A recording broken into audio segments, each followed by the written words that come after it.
ಹೇಳ್ಬೋದಾ? ತಂಗಿ ಮನೆಗೆ ಬಂದರು.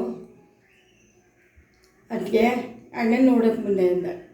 ನಿಮ್ಮಣ್ಣನ ಎಲ್ಲಿಗೆ ಹೋಗಿದ್ದಾನೆ ನಂಗೆ ಗೊತ್ತಿಲ್ಲ, ಬರೋವರೆಗಿರು, ಇರೋಕ್ಕಾಗಲ್ಲ, ನನಗೆ ಗಂಡ ಮಕ್ಕಳಿದ್ದಾರೆ, ಅವ್ರನ್ನೆಲ್ಲ ಜೋಗ ಬಿಡಿಸ್ಬೇಕಲ್ಲ, ಹೋಗ್ತೀನಿ ಅದಕ್ಕೆ ನಿಂತು ಅಂದ್ಬಿಟ್ಟು ನಿಲ್ಲಿಸ್ಬಿಟ್ಲು.